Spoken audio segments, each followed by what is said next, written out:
Eh bien, écoutez bien ceci.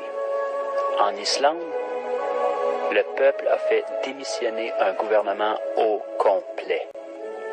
Les principales banques ont été nationalisées et il a été décidé de ne pas payer la dette contractée par ces dernières auprès des banques de Grande-Bretagne et de Hollande, dette générée par leur mauvaise politique financière. Une assemblée populaire vient d'être créée pour réécrire la Constitution, et tout cela pacifiquement. Toute une révolution contre le pouvoir qui a conduit à cette crise. Voilà pourquoi rien n'a été publié. Depuis plusieurs mois, puis même on pourrait dire depuis 2 ans, on n'a pas vu grand-chose. Que se passera-t-il si les citoyens du monde en prenaient exemple? Brièvement, voici l'histoire des faits. 2008, la principale banque du pays est nationalisée.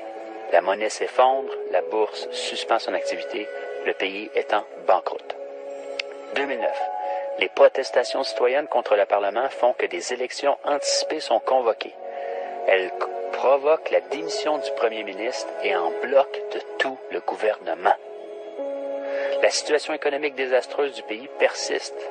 Par le biais d'une loi, il est proposé à la Grande-Bretagne et à la Hollande le remboursement de la dette par les paiements de 3 500 millions d'euros.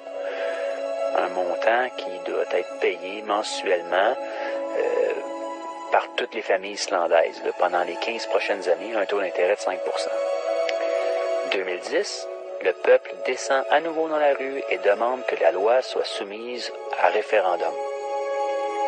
En janvier 2010, le président refuse de ratifier cette loi et annonce qu'il y aura une consultation populaire.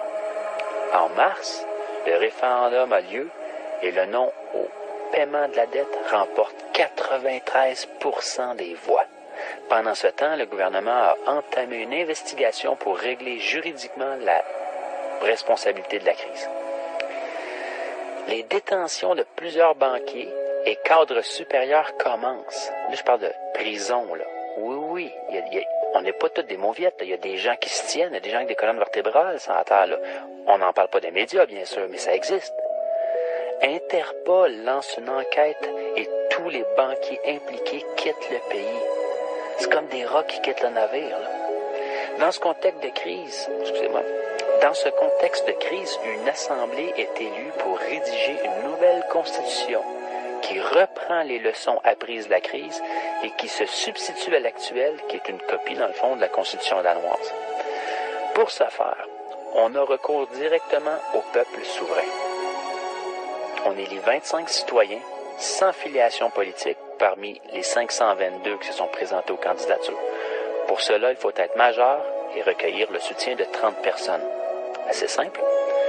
L'Assemblée constituante commence ses travaux en février 2011 afin de présenter, en partant des avis collectés dans les diverses assemblées qui ont eu lieu dans tout le pays, un projet de grande charte. Elle doit être approuvée par l'actuel Parlement ainsi que par celui qui sera constitué après les prochaines élections législatives. Voici en bref l'histoire de la Révolution islandaise. Démission en bloc de tout un gouvernement. Nationalisation de la banque. Référendum pour que le peuple puisse se prononcer sur des décisions économiques fondamentales. Emprisonnement des responsables de la crise. Réécriture de la Constitution par les citoyens.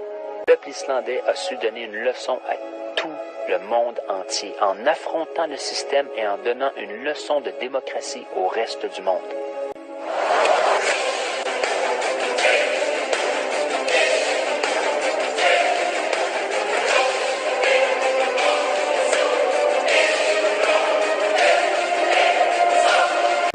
Se um banco é grande demais para falir, ele é grande demais para ser privado. Face à crise cíclica do final de 2007, 2008, os Estados vão a correr a socorrer a banca e os Estados entram em falência.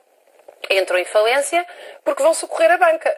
Ou seja, isto não parece fazer lógica absolutamente nenhuma porque nós estamos a pagar, isto é uma espécie de socialização dos prejuízos. Nós estamos a pagar os prejuízos, mas tudo o que é lucro mantém-se no setor privado. Todas as empresas lucrativas, e há muitas em Portugal, a começar pelos casos óbvios da Galp, do setor da energia, das grandes empresas exportadoras, são empresas lucrativas, os próprios bancos têm saldos positivos, mas têm-nos porque sistematicamente são alocados recursos públicos ao setor privado.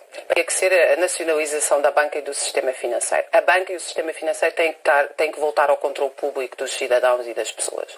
Não é possível ter um Estado, uma banca privada e uma massa de pessoas que trabalham a canalizar dinheiro para o Estado que o canaliza para a banca. Não, porque a banca concentra todos os problemas do modelo de acumulação que nós temos, obviamente.